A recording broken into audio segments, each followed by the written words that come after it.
Hello guys, नमस्कार। आइए start करते हैं 22 मार्च का editorial trouble in Punjab.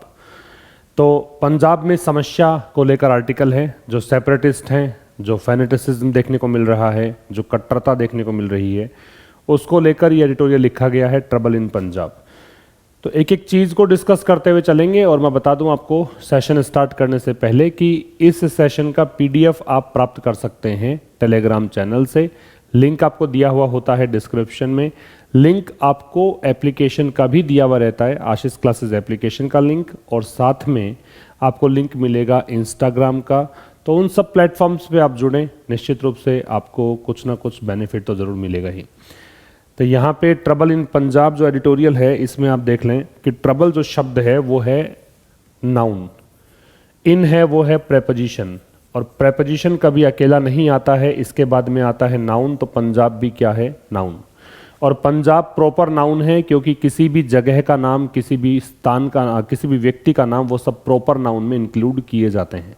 Pen notebook लेकर बैठिए और हर एक बात को नोट करते चलना जो भी आपको नया लगे। तो ट्रबल इन पंजाब का मतलब हो गया पंजाब में मुसीबत, पंजाब में समस्या। ये जो अंडरलाइन पार्ट है येलो कलर में है, वो सारे सब्जेक्ट हैं। ये इंफॉर्मेशन उन बच्चों के लिए है जो पहली बार ये सेशन देख रहे हैं। The police action against violent separatist. Police action, police की कार्यवाही किसके खिलाफ? वायलेंट का मतलब हिंसक, सेपरेटिस्ट का मतलब अलगाववादी। इनके खिलाफ कहाँ पर? पंजाब में। अब इस एक्शन की वर्ब है इज। ये है एक केस, एक ऐसी स्थिति की बेटर लेट देन नेवर, कि भाई कभी नहीं किया उससे बढ़िया तो है कि देरी से कर लो। देरी से हुआ लेकिन हुआ तो सही, कभी नहीं हुआ उससे बेहतर है कि आप उसको देरी से कर लो, वो ज़्यादा बेहतर मानी जाती है चीज़। अब पुलिस एक्शन की वर्ब है वो इज है, अगेंस्ट है वो प्रेपोजिशन है, वायलेंट है वो एडजेक्टिव है, सेपरेटिस्ट है वो नाउन है, इन प्रेपोजिशन है। इनका ऑब्जेक्ट पंजाब नाउन हो गया। ऑब्जेक्ट चाहे वो सेंटेंस का हो या प्रेपोजिशन का हो, नाउन या प्रोनाउन होता है। पंजाब चूंकि नाम है तो ये प्रोनाउन तो नहीं कहलाएगा, ये नाउन कहलाएगा। अ केस में ए डिटर्मिनर है, केस नाउन है, ओ प्रेपोजिशन है, बेटर लेट। अब बेटर जो है ये प्रेपोजिशन का ऑब्जेक्ट है और लेट नाउन हो गया, तो ये इसका एडजेक्टिव फॉर्म देन है, वो एक कंजंक्शन के रूप में हम यूज करते ही हैं।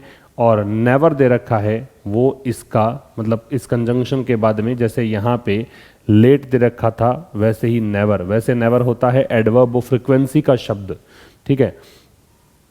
तो ये क्या कहना चाह रहा है कि पुलिस की जो कार्यवाही है, वैसे पुलिस जो शब्द है ना वो प्लूरल होता है, याद रखिएगा। पुलिस के साथ में नाउन जो वर्ब लगती है वो प्लूरल लगती है, लेकिन यहाँ पे पुलिस सब्जेक्ट नहीं है। यहाँ पे पुलिस एक्शन, पुलिस की कार्यवाही पूरा सब्जेक्ट है, इसकी वर्ब इज है। तो पुलिस की कार्यवाही किसके खिलाफ? हिंसक अलगाववादियों के खिलाफ। कहाँ पर? पंजाब में। ये एक ऐसा केस है क्या कि देरी करना ज़्यादा बेहतर है किसकी तुलना में? नेवर, मतलब आपने कभी नहीं किया उसकी तुलना में। रिलीजियस फैनेटिसिज्म, जिन वर्ड्स के एंड में OUS आता है जनरली वो एडजेक्टिव्स होते हैं, तो रिलीजियस एडजेक्टिव है। फैनेटिसिज्म का मतलब कट्टरता होती है। एक होता है कट्टर को बिगोट बोलते हैं, BIGOT, सुना हुआ होगा आपका, BIGOT, ये होता है कट्टर होना। और फैनेटिक से बना है फैनेटिसिज्म, इसका मतलब कट्टरता है। तो धार्मिक कट्टरता। इन द स्टेट, राज्य में, राज्य से पहले द है क्योंकि राज्य कौन सा है? पंजाब। हैज़ बीन रेजिंग, ये उठा रहा है। इट्स अगली हेड, अगली हेड मतलब अनप्लीजेंट सिचुएशन इमर्ज हो रही है। रेज अगली हेड का मतलब होता है कोई ऐसी स्थिति जो अनप्लीजेंट है, जो अच्छी ना हो, जो बेहतर ना हो, नकारात्मक हो, और वो अपीयर हो, वो सामने आए कुछ समय के बाद, मतलब कुछ समय से क्या है, घटित नहीं हो रही थी ऐसी स्थिति, अब ये सर उठा रही है। ये कह रहा है इन रिसेंट ईयर्स, हाल ही के वर्षों में, and going out of control, और ये नियंत्रण से बाहर जा रही है। इन रिसेंट मंथ्स, हाल ही के महीनों में, विद ओपन कॉल्स, और यहाँ पे खुली खुली डिमांड की जा रही है वायलेंस, हिंसा की, एंड थ्रेट्स, और धमकियाँ किस मिल रही है? किसको? स्टेट फंक्शनरी, जो भी राज्य की जो भी कार्यकारी इकाइयां हैं उनको, इंक्लूडिंग यूनियन मिनिस्टर्स, और उसमें यूनियन मिनिस्टर केंद्रीय मंत्री भी शामिल हैं, उनको भी यहाँ पे थ्रेट दी जा रही है। फिर समझिए, रिलीजियस फैनेटिसिज्म की वर्ब जो है वो है हैज़ बीन रेजिंग, और ये प्रेजेंट परफेक्ट कंटिन्यूअस है, बीन के साथ थर्ड फॉर्म। राइज और रेज के बारे में हमने डिस्कस किया था कल के सेशन में भी, और आज के सेशन में भी बता देता हूं कि राइज और रेज में डिफरेंस ये होता है कि राइज है वो इंट्रांजिटिव वर्ब है, इसका मतलब ये अकर्मक क्रिया है, मतलब इसके बाद में ऑब्जेक्ट नहीं आता है। और रेज है वो ट्रांजिटिव वर्ब है, मीन्स हिंदी में इसको सकर्मक क्रिया कहेंगे, मीन्स इसके बाद में ऑब्जेक्ट आएगा। ठीक है, तो धार्मिक कट्टरता जो है राज्य में मतलब पंजाब में वो अपना सर उठा रही है हाल ही के वर्षों में। एंड गोइंग आउट ऑफ, अब ये गोइंग जो है ये इसी की क्रिया है, हैज़ बीन आपको दे ही रखा है, इसी के साथ में यहाँ पे going out of control, out के साथ में ऑफ लगता है। ये नियंत्रण से बाहर हो रही है हाल ही के महीनों में। With open calls for, call for का मतलब होता है डिमांड। ठीक है, इसमें खुले रूप से डिमांड की जा रही है वायलेंस की। एंड थ्रेट्स, और धमकियां मिल रही है किसको, स्टेट फंक्शनरीज को। किस में शामिल हैं, मतलब इसमें शामिल हैं यूनियन मिनिस्टर्स भी। इंक्लूडिंग जो होता है ना वो प्रेपोजिशन होता है, अगर इंक्लूडिंग प्रेपोजिशन है तो मान के चलिए कि एक्सक्लूडिंग भी क्या है, प्रेपोजिशन है। तो इंक्लूडिंग और एक्सक्लूडिंग बोथ आर प्रेपोजिशंस, ये ध्यान रखिएगा। इंक्लूडिंग एंड एक्सक्लूडिंग दोनों ही क्या हैं, प्रेपोजिशंस हैं। ठीक है, यहां पे प्रेपोजिशन है, ऐसा नहीं है कि हर बार ही प्रेपोजिशन होता, लेकिन यहां पे प्रेपोजिशन है और प्रेपोजिशन के बाद में ऑब्जेक्ट लगता है, तो ऑब्जेक्ट इसका यूनियन मिनिस्टर्स है। यूनियन मिनिस्टर जो पूरा है वो पूरा ही कंपाउंड नाउन का काम कर रहा है। ऑन February 23, फरवरी की स्पेलिंग आनी चाहिए। ये स्पेलिंग क्यों आनी चाहिए, क्योंकि कई बार हम लेटर राइटिंग के अंदर जब डेट मेंशन करते हैं तो उस समय स्पेलिंग गलत हो जाती है हमारी, खास करके फरवरी की। इसको प्रोनाउंशिएट किया जाता है फेब्रवरी, और ऑन का प्रयोग हम कर रहे हैं क्योंकि पर्टिकुलरली किसी डे या डेट की आप बात करते हो, किसी विशेष दिन या दिनांक की बात करते हो तो वहाँ पे ऑन लगता है। तो ये 23 फरवरी की बात है। और डेट लिखने का तरीका भी सही यही है कि पहले मंथ का नाम मेंशन करना चाहिए, उसके बाद डे आना चाहिए। तो ये मंथ का नेम है, उसके बाद में डेट दे रखी है। तो 23 फरवरी को अ मॉब, मॉब का मतलब होती है भीड़। अब एक क्राउड भी भीड़ होती है और एक मॉब भी भीड़ होती है, दोनों में डिफरेंस क्या है। मॉब जो होती है वो आंदोलित भीड़ होती है, उग्र भीड़ होती है, अनियंत्रित भीड़ होती है। क्राउड में ऐसा नहीं है, क्राउड व्यवस्थित भीड़ हो सकती है, उग्र नहीं होती है, अनियंत्रित नहीं होती है। तो ये नेगेटिव है भीड़ मतलब। ओवर रन जो है वो ओवर रन की सेकंड फॉर्म है, रन की सेकंड फॉर्म रन है, ओवर तो लगा ही रखा है इससे पहले। तो ओवर रन जो होता है इसका मतलब होता है बहुत बड़ी संख्या में कहीं पर फैल जाना। अचानक से आप बहुत बड़ी संख्या में आएंगे और वहां पर फैल जाएंगे तो उसको बोलते हैं ओवर रन। तो 23 फरवरी की बात यह है कि एक भीड़, एक आंदोलित भीड़ जो है उसने पुलिस स्टेशन को घेर लिया और जो सस्पेक्ट्स थे उनको फ्री करवा दिया। फ्री का मतलब मुक्त करवा दिया। जो भी सस्पेक्ट्स को जेल में डाला गया था उन सबको रिहा करवा दिया। Which was a complete breakdown. और ये जो घटना घटी है कि पुलिस स्टेशन में जाकर आप आरोपियों को बरी करवा देते हो इस प्रकार से, जोर जबरदस्ती से, शक्ति प्रदर्शन करके, तो ये तो क्या है, एक लॉ एंड ऑर्डर की धज्जियां उड़ाने वाला सा केस है। लॉ एंड ऑर्डर का मतलब होता है कानून व्यवस्था, और ब्रेकडाउन जो शब्द है इसका मतलब है फेलियर। तो ये इसकी असफलता को उजागर करता है। विच है वो रिलेटिव प्रोनाउन है, ये पूरे इस क्लोज के लिए आ रहा है। पूरे क्लोज के लिए जब रिलेटिव प्रोनाउन लगाना हो तो विच ही लगता है हमेशा, याद रखिएगा। इसकी वर्ब है वो वॉज है, ठीक है। कंप्लीट है वो एडजेक्टिव है, ब्रेकडाउन यहाँ पे नाउन है, ओ प्रिपरेशन है और ये इसका ऑब्जेक्ट है लॉ एंड ऑर्डर। तो लॉ भी नाउन है, ऑर्डर भी नाउन है, एंड कंजंक्शन है। तो ये पहले स्लाइड की कुछ खास बातें रही, इसका स्क्रीनशॉट आप ले सकते हैं। इसके बाद दूसरे स्लाइड में चलते हैं। अब दूसरे स्लाइड में क्या कह रखा है देखो, the challenge appears to be daunting. Daunting क्या होता है, इंटीमिडेटिंग, लिख लीजिए इंटीमिडेटिंग। ये जो मैं लिख रहा हूं ऐसी की ऐसी पीडीएफ आपको मिलती है पेड कोर्स में, ठीक है। जो एक कोर्स हमारा चल रहा है पेड कोर्स, अभी नया बैच तो हमने लॉन्च नहीं किया है, जल्दी नया बैच भी आ जाएगा उसमें, B109। उसमें आपको हूबहू जैसा मैं अभी यहाँ पे लिख रहा हूँ ऐसी की ऐसी पीडीएफ, साथ में आपको वोकैब, हालांकि वोकैब तो आपको टेलीग्राम चैनल पर भी मिल ही रही है, लेकिन वहाँ पे एग्जाम्पल सेंटेंसेस मिल जाते हैं, कुछ एक्स्ट्रा ये होता है वहाँ पे, बाकी सब कुछ तो आप यूट्यूब पर भी प्राप्त कर ही रहे हो। The challenge appears to be daunting for inexperienced Aam Aadmi party government. अब पंजाब में सत्ता किसके हाथ में है, आम आदमी पार्टी के हाथ में है। इनएक्सपीरियंस्ड है मतलब सरकार चलाने का इतना अनुभव नहीं है, पहली बार सरकार वहाँ पे है पंजाब में इस पार्टी की। तो चैलेंज, ये जो चुनौती है कौन सी, कि इस प्रकार से भीड़ उग्र हो रही है, पुलिस स्टेशन जाकर उन आरोपियों को छुड़ा लिया है, अव्यवस्था का माहौल है। तो ये जो चुनौती है ये ऐसा लगता है, ये इसकी वर्ब है कि ये डॉन्टिंग है, मतलब ये एक प्रकार से डराने वाली स्थिति बन रही है। इंटीमिडेट का मतलब है डराने वाली, किसके लिए, अनुभवहीन जो सरकार है इस पार्टी की उसके सामने।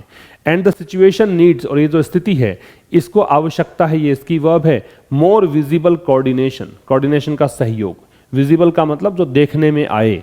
जिन वर्ड्स के एंड में एबल होता है ABLE, जिन वर्ड्स के एंड में BLE होता है, दोनों ही आपको बताएंगे कि वो एडजेक्टिव हैं। तो विजिबल यहाँ एडजेक्टिव है और कोऑर्डिनेशन नाउन है, तो जिन वर्ड्स के एंड में TION मिलता है वो नाउन होते हैं। ठीक है, तो इस सिचुएशन को आवश्यकता है कि कोऑर्डिनेशन मिलना चाहिए और एक्शन, और यहाँ पे कार्यवाही होनी चाहिए किसकी, by the state and the centre and the state. मतलब अब राज्य और केंद्र दोनों मिलकर काम करें। ऐसा नहीं सोचे केंद्र सरकार कि वहाँ पे तो हमारी पार्टी नहीं है, वहाँ पे तो आम आदमी की सरकार है, हमें क्या मतलब है, ऐसा नहीं होना चाहिए। यहाँ पे दिखना चाहिए इनका कोऑर्डिनेशन और एक्शन, दोनों मिलकर काम करें, दोनों की मिलकर कार्यवाही हो, तब जाके स्थिति कंट्रोल में आ सकती है। तो सब्जेक्ट वर्ब की बात करें, चैलेंज है इसकी वर्ब है अपीयर्स, और सिचुएशन की वर्ब है नीड्स, डिटरमिनर है द इसलिए लगा रखा है क्योंकि हमें पता है चुनौती कौन सी, हमें पता है स्थिति कौन सी है, तो डेफिनेट बन चुका है, इसलिए यहां पे द का प्रयोग है। आगे कह रहा है the violent campaign in the 1980s for a separate Khalistan. जो वायलेंट कैंपेन है, कैंपेन का मतलब अभियान है, वायलेंट का मतलब हिंसक, तो जो हिंसक अभियान है इन द 1980s 1980 के दशक में फॉर ए सेपरेट खालिस्तान, इनकी डिमांड थी कि एक अलग से हम खालिस्तान बनाना चाहते हैं, सपोर्टेड बाय पाकिस्तान, इसको समर्थन प्राप्त था पाकिस्तान का। इस कैंपेन ने क्या किया था, पल्वराइज कर दिया था। पल्वराइज का मतलब यहां पे है डिस्ट्रॉय करना, डिमोलिश करना। देखो 2-3 मतलब होते हैं इसके। एक पल्वराइज का मतलब होता है कि आप किसी चीज को पीस दें और पीस कर पाउडर बना दें, क्रश करके पाउडर में तब्दील कर दें, उसको बोलते हैं पल्वराइज। दूसरा इसका मतलब होता है डिफीट कर देना, किसी को आसानी से बुरी तरीके से हरा देना। तीसरा इसका मतलब है नष्ट करना। तो यहाँ पे जो मीनिंग सटीक बैठेगा, इसीलिए को अंग्रेजी थोड़ी सी डिफरेंट एक लैंग्वेज है क्योंकि हम लोगों की हैबिट में नहीं है, तो इस चीज में एक वर्ड के मतलब अलग अलग हो सकते हैं। आपको कॉन्टेक्स्ट पहचानना है, आपको संदर्भ पहचानना है और उसके अकॉर्डिंग आपको देखना है कि क्या मीनिंग ये दे रहा है। तो पल्वराइज जो है वो मीनिंग देता है डिस्ट्रॉय का, डिमोलिश का, डहाने का, नष्ट करने का। तो क्या कहना चाह रहा है कि जो वायलेंट कैंपेन है 1980 में जो हुआ, एक हिंसक सा अभियान 1980 के दशक में, किसके लिए हुआ था ये अभियान चलाया गया था, सेपरेट खालिस्तान के लिए।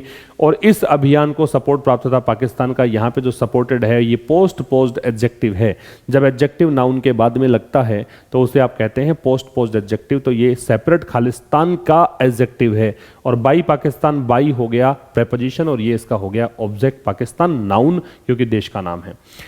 हेड पल्वराइज, तो इस हिंसक अभियान ने क्या किया, स्टेट को नष्ट कर दिया, स्टेट में तबाही मचा दी। And claim the lives of a sitting prime minister, और उस समय जो प्राइम मिनिस्टर थे उनकी जिंदगी इन्होंने ले ली। क्लेम लाइव का मतलब होता है, क्लेम लाइव्स का मतलब होता है जिंदगियां लील लेना, मतलब कहें कि यहां पे मौत के घाट उतार दिया। ठीक है।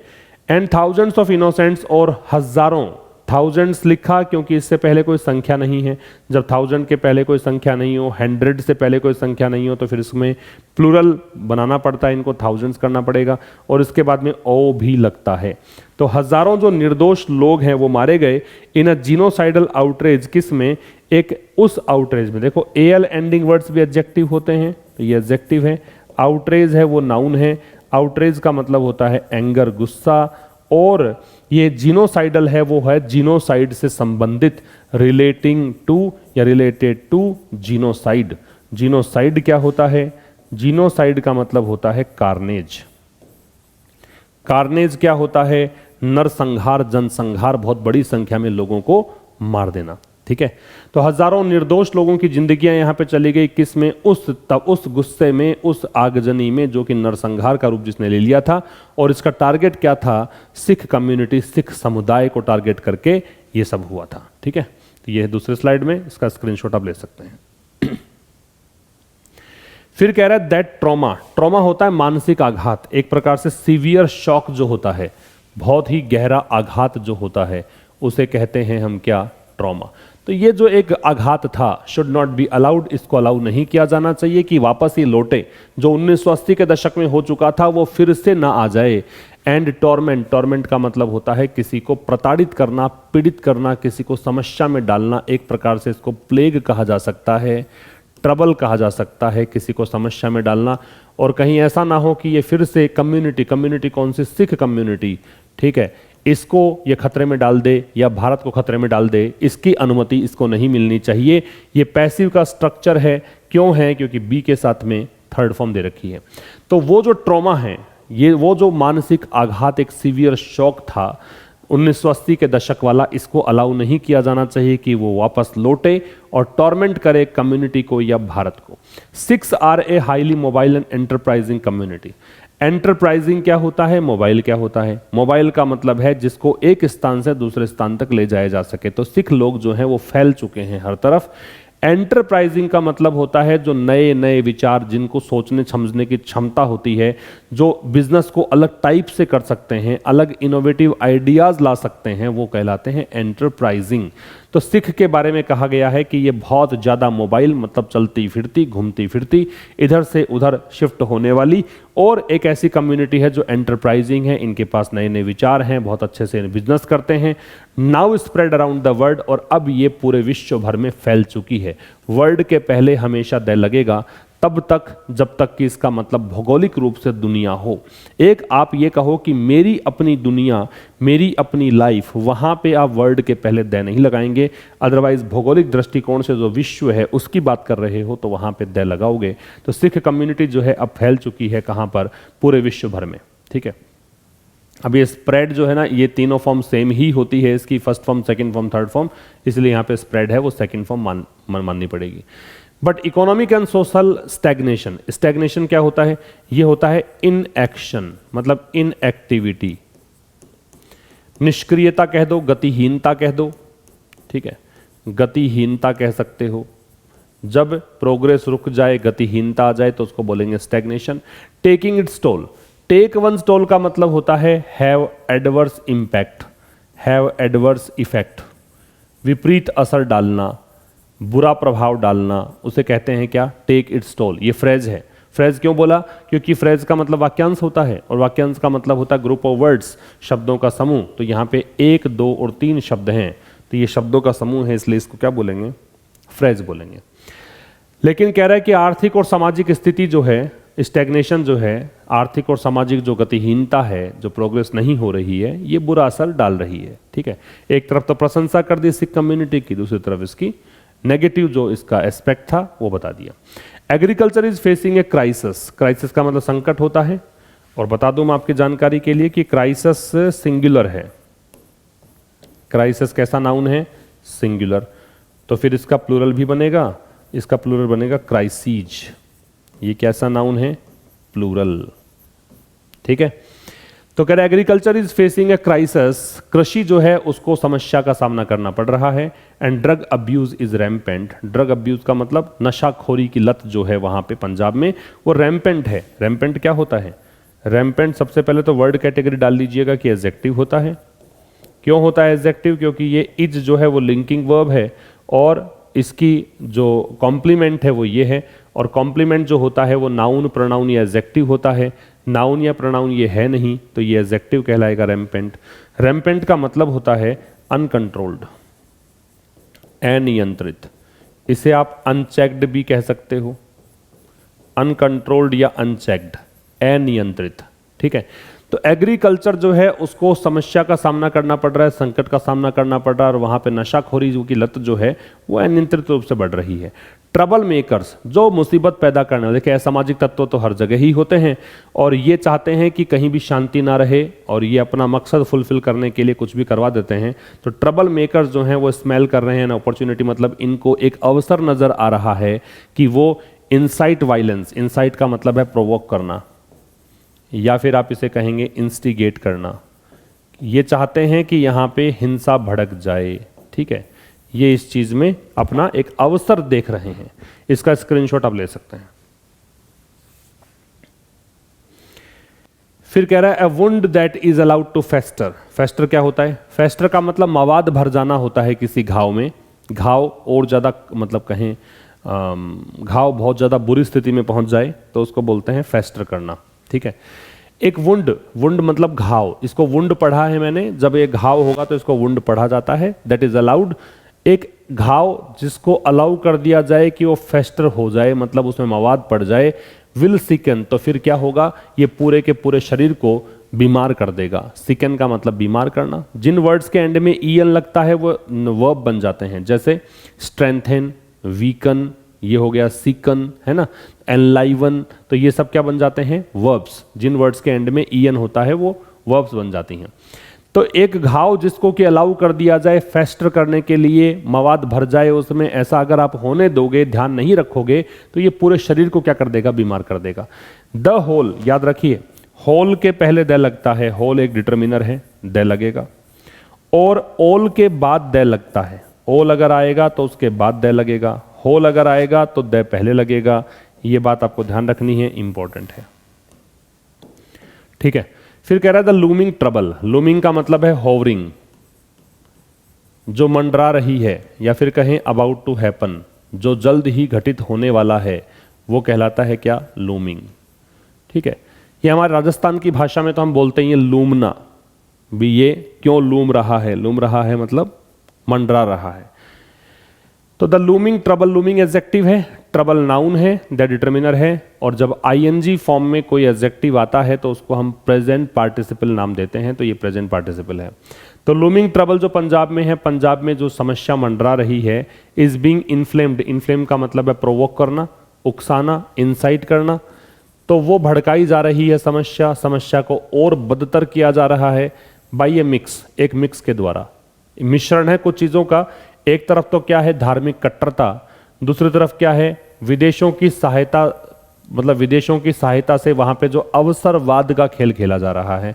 एडेड का मतलब हेल्प्ड, असिस्टेड, अपॉर्चुनिज्म का मतलब अवसरवाद, एंड सोसाइटल क्राइसिस का मतलब सामाजिक संकट, सामाजिक संकट। सोसाइटल एडजेक्टिव है क्योंकि एल आ रहा है, बताया था, और डिटर्मिनर के बाद में दो शब्द जब होते हैं तो दूसरा शब्द नाउन होता है और पहला शब्द क्या होता है, एडजेक्टिव, ये ध्यान रखेंगे, ठीक है। तो यहां कह रहा है कि जो लूमिंग ट्रबल है, जो मंडराती हुई समस्या है पंजाब में, वो इन्फ्लेम की जा रही है। पैसिव का स्ट्रक्चर है, इज के साथ में बीइंग, बीइंग के साथ थर्ड फॉर्म, और जब बीइंग के साथ थर्ड फॉर्म के साथ पैसिव बनाते हो तो मान के चलिए कि वो पैसिव किसका है, कंटिन्यूअस का है, ये कंटिन्यूअस का पैसिव है। तो लूमिंग ट्रबल जो पंजाब में है वो इन्फ्लेम की जा रही है, किससे, बहुत मिश्रण है कुछ चीज़ों का, एक तरफ धार्मिक कट्टरता है, दूसरी तरफ विदेशों से सहायता मिली हुई जो अपॉर्चुनिज्म है, अवसरवादिता है, और सामाजिक संकट है। The mobilisation of a section of the Sikh diaspora, diaspora का मतलब होता है एक ऐसी कम्युनिटी या ऐसे लोग जो कि विदेश में जाकर रहने लग गए हैं, ओरिजिनल जो प्लेस है उन्होंने छोड़ दिया है, कहीं और जाकर रहने लग गए हैं, उसको बोलते हैं डायस्पोरा। तो कह रहा है जो मोबिलाइजेशन है, सेक्शन ऑफ सिख डायस्पोरा, मतलब जो विदेशों में जाकर रह रहे सिख लोग हैं उनका मोबिलाइजेशन है, उनकी गतिशीलता है। इन द यूनाइटेड किंगडम, कहाँ चले गए हैं, यूके के अंदर, कनाडा में, ऑस्ट्रेलिया में, for the cause of separatism, किस लिए, अलगाववाद के कारण, is also a worrying sign for India, वो भी भारत के लिए क्या है, एक चिंताजनक संकेत है, ठीक है। तो मोबिलाइजेशन जो हुआ है सिख डायस्पोरा का, सिख डायस्पोरा, सिख जो एक तबका है, उसका एक सेक्शन का मोबिलाइजेशन कहाँ चले गए हैं, इन देशों में। इन देशों में देखो द का प्रयोग यहाँ हो रहा है, बाकी देशों के नाम के साथ द नहीं है, क्योंकि जिन देशों के नाम के साथ यूनाइटेड शब्द जुड़ता है, चाहे वो यूके हो, चाहे वो यूएस हो, या फिर यूएई हो, इन सब में द का प्रयोग हम करते हैं। तो ये कारण बना हुआ है किसका, सेपरेटिज्म का, अलगाववाद का, और ये एक चिंताजनक कारण है किसके लिए, भारत के लिए। वरिंग यहाँ पे एडजेक्टिव होगा, साइन नाउन होगा, और वरिंग एडजेक्टिव है तो प्रेजेंट पार्टिसिपल है। अभी बताया था कि जिन वर्ब्स के साथ में आईएनजी लगकर वर्ब अगर एडजेक्टिव बन जाती है तो उसे हम प्रेजेंट पार्टिसिपल नाम देते हैं। The centre has to work with Punjab, और केंद्र सरकार को काम करना पड़ेगा पंजाब के साथ, एंड फॉरेन गवर्नमेंट्स, और विदेशी सरकारों के साथ, टू कंटेन, कंटेन का मतलब है कंट्रोल करना, चेक करना, नियंत्रित करना, रोकने के लिए, नियंत्रित करने के लिए, किसको, दिस मलेज, मलेज का मतलब इस संकट को, इस बीमारी को, यहाँ पे मलेज वैसे बीमारी को बोलते हैं, है ना, इलनेस को बोलते हैं, तो इस तकलीफ को रोकने के लिए, इस बीमारी को रोकने के लिए यहाँ पे कोशिश करनी पड़ेगी इनको। तो केंद्र सरकार की वर्ब है वो हैज़ है, हैज़ टू का मतलब करना पड़ेगा, करना पड़ता है, वैसे ये मतलब निकलता है लिटरली। तो काम करना पड़ेगा पंजाब और विदेशी सरकारों के साथ, किस लिए करना पड़ेगा, तो टू के साथ बेस फॉर्म है, और टू के साथ बेस फॉर्म जो होती है उसे हम नाम देते हैं क्या, इन्फिनिटिव। टू के साथ बेस फॉर्म को क्या नाम देते हैं, इन्फिनिटिव, ताकि हम रोक सकें किसको, इस मलेज को। दिस के साथ में देखो नाउन लगता है तो ये डेमोन्स्ट्रेटिव एडजेक्टिव है। दिस, दैट, दीज, दोज, इनके साथ में अगर कोई नाउन दे रखा है आगे तो ये डेमोन्स्ट्रेटिव एडजेक्टिव होते हैं, और इनके बाद अगर नाउन नहीं दे रखा है तो ये डेमोन्स्ट्रेटिव प्रोनाउन होते हैं। तो मलेज यहाँ पे नाउन है, ठीक है। नेक्स्ट देखिए, वायलेंट टेंडेंसीज, टेंडेंसी का मतलब प्रवृत्ति होता है, तो जो हिंसक प्रवृत्तियां हैं, must be nipped in the bud. Nip in the bud एक फ्रेज है, इसका मतलब है बुराई को शुरू में ही खत्म कर देना, बुराई को प्रारंभ में ही खत्म कर देना, ये कहलाता है निप इन द बड। तो वायलेंट टेंडेंसीज, टेंडेंसीज नाउन है, वायलेंट एडजेक्टिव है। जो हिंसक प्रवृत्तियां हैं उनको जरूर से जरूर, मस्ट क्या काम करता है, ऑब्लिगेशन का काम करता है, कंपल्सन का काम करता है, बाध्यता बताता है। तो जो हिंसक प्रवृत्तियां हैं उनको जरूर से जरूर क्या कर देना चाहिए, प्रारंभ में ही खत्म कर देना चाहिए। एंड प्रोपोनेंट्स, प्रोपोनेंट का मतलब है सपोर्टर, प्रोपोनेंट का मतलब क्या है, सपोर्टर, मतलब आप कह सकते हो समर्थक, ठीक है। आप इसको और क्या कह सकते हो, एडवोकेट भी कह सकते हो, समर्थक, किस चीज का, सपोर्ट करने वाला।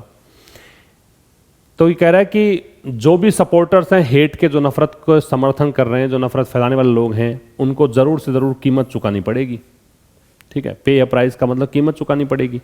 ऑल्सो, ऑल्सो एक एडवर्ब होता है, ऑल्सो जनरली मैन वर्ब से पहले आता है। एक दूसरी जो पोजीशन इसकी है वो ये है कि ये सब सेंटेंस से पहले आ सकता है, क्योंकि एडवर्ब एक सेंटेंस की विशेषता बता सकता है, तो ये सेंटेंस से पहले भी आ सकता है। तो यहाँ पे पूरे वाक्य से पहले है तो ऑल्सो एडवर्ब है, ठीक है।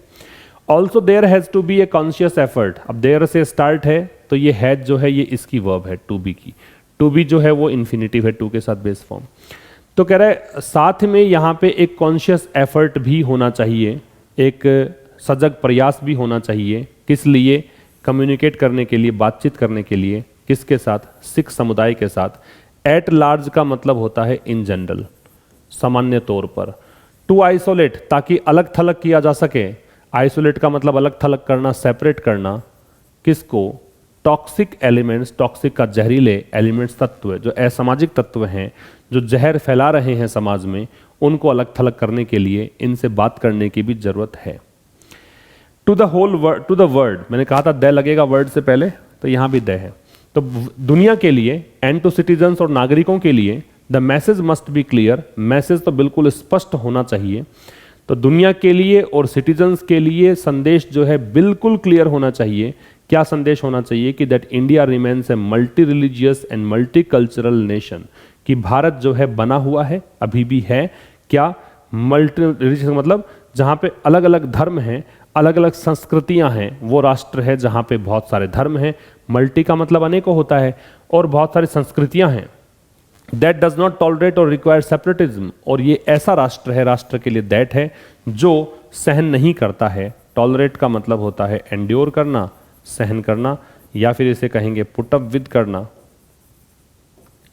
या फिर इसे कहेंगे बेयर, और या फिर इसे कहेंगे ब्रुक, BROOK, ठीक है। तो यहां पे ये कह रहा है कि ये सहन नहीं करता है या इसको आवश्यकता नहीं है सेपरेटिज्म की, अलगाववाद की, ठीक है। इसका स्क्रीनशॉट ले सकते हैं आप। फिर कह रहा है लैक ऑफ ट्रस्ट, जो विश्वास की कमी है, लैक का मतलब कमी, लैक यहाँ नाउन है और प्रेपोजिशन है, ट्रस्ट नाउन है, प्रेपोजिशन का ऑब्जेक्ट है। तो विश्वास की कमी किस किस के बीच, एक तरफ तो किसान है पंजाब के, दूसरी तरफ केंद्र सरकार है, इनके बीच जो विश्वास की कमी थी, उस विश्वास की कमी ने क्या कर दिया, पटरी से उतार दिया था, किसको, एग्रीकल्चर लॉज को, कृषि कानूनों को, दैट सोट, जिन कानूनों में चाहा गया था, मांगा गया था तो रिफॉर्म की, सुधार किया जाए इस सेक्टर में, कृषि के सेक्टर में। कब की बात है, 2021 की। तो लैक की वर्ब है डीरेल्ड है, डीरेल्ड का पटरी से उतारना है। तो जो विश्वास की कमी बनी हुई थी पंजाब के किसानों और केंद्र सरकार के बीच में, उसने कृषि के कानूनों को पटरी से उतार दिया, और उन कानूनों के अंदर क्या था, उसमें चाहा गया था, कोशिश की गई थी। सॉर्ट जो है वो सीक की सेकेंड और थर्ड फॉर्म होती है। सीक होती है फर्स्ट फॉर्म, सॉर्ट होती है सेकेंड फॉर्म, और सॉर्ट होती है थर्ड फॉर्म। इसका मतलब चाहना भी हो सकता है, तलाशना भी हो सकता है, डिमांड करना भी हो सकता है, कोशिश करना भी हो सकता है। तो इन कानूनों में ये कोशिश की गई थी कि इस सेक्टर में, कौन सा सेक्टर है, कृषि वाला सेक्टर, दे लगा रखा है तो निश्चित हो गया, क्योंकि पहले इसका वर्णन दे रखा है। और जब ऐसी स्थिति आती है कि पहले किसी नाउन के बारे में चर्चा की जा चुकी होती है तो उसे हम कहते हैं होमोफोरिक रेफरेंस। ठीक है, होमोफोरिक रेफरेंस। तो ये कह रहा है कि भाई उसमें चाहा गया था कि सुधार किया जाए इस सेक्टर में 2021 में। A combination of strict force, तो कॉम्बिनेशन किसका, कि एक तो सख्त सैन्य बल किसके खिलाफ, वायलेंट एलिमेंट जो हिंसक तत्व हैं उनके खिलाफ, एंड ट्रस्ट बिल्डिंग और विश्वास बनाया जाए किसके साथ, जो आम पब्लिक है उनके साथ, शुड बी, ये कॉम्बिनेशन जो है किसका, एक तरफ तो सख्त कार्यवाही करो जो हिंसक तत्व हैं उनके खिलाफ, और विश्वास को बढ़ाने का काम करो आम लोगों के साथ। ये कॉम्बिनेशन क्या होना चाहिए, ये केंद्र में होना चाहिए, हार्ट में होना चाहिए किसके, rhetoric and policy of the government. सरकार जो भी नीति बना रही है उसमें, और सरकार के जो बड़ी बड़ी बातें होती है। रेट्रिक होता क्या है, रेट्रिक का मतलब है जो पब्लिक को प्रभावित करने के लिए जो स्पीच दिया जाता है, जो एक लोक लुभावन बातें की जाती हैं, उसको रेट्रिक बोलते हैं। तो सरकार जो भी भाषण दे रही है या सरकार जो भी पॉलिसी बनाती है उसके मूल में ये चीजें होनी चाहिए। एट एनी रेट, किसी भी कीमत पर, no rhetoric from any quarter should be encouraged that causes more alienation. Alienation का मतलब है सेपरेटिज्म, सेपरेशन, अलगाववाद। तो कह रहे किसी भी कीमत पर कोई भी रेट्रिक जो है, फ्रॉम एनी क्वार्टर, किसी भी तबके से, किसी भी भाग से, अगर कोई भी रेट्रिक ऐसा निकलता है, मतलब ऐसा भाषण हो, उसको एनकरेज नहीं करना चाहिए। जो भाषण और ज़्यादा सेपरेटिज्म को, सेपरेशन को, अलगाव को जन्म देता है उसको प्रोत्साहित नहीं किया जाना चाहिए। ये पैसिव है, बी के साथ थर्ड फॉर्म आ रही है। तो ये था आज के इस एडिटोरियल में। और मंडे टू फ्राइडे हम डिस्कस करते हैं। कुछ बच्चे पूछते रहते हैं कि सर क्लास क्यों नहीं हुई, तो मंडे से फ्राइडे तक ये सेशन चलता है, ठीक शाम 5 बजे ये सेशन आता है। तो याद रखें इस चीज़ को। सैटरडे और संडे को हम 2 दिन रिवीजन करेंगे जो भी आपने 5 दिन सीखा है। तो ये आपकी अप्रोच होनी चाहिए, सब बातें नोट करते रहा करो और सेशन कंप्लीट देखने की आदत डेवलप करो। चूँकि अब आप सुन रहे हो तो आपने कंप्लीट ही देखा है, तो कंप्लीट भी देखा करो। यही चीज़ें आपको इंग्लिश में चीज़ों को इम्प्रूव करवाएगी और आप जहाँ तक चाहते हैं कि लेवल ये होना चाहिए इंग्लिश का, और एक अप्रोच भी आप सीखोगे कि कैसे अखबार पढ़ा जाना चाहिए, कैसे इंग्लिश, कॉम्पिटिटिव इंग्लिश को डील किया जाना चाहिए। चलिए मिलते हैं कल ठीक शाम 5 बजे, तब तक के लिए नमस्कार, थैंक यू वेरी मच।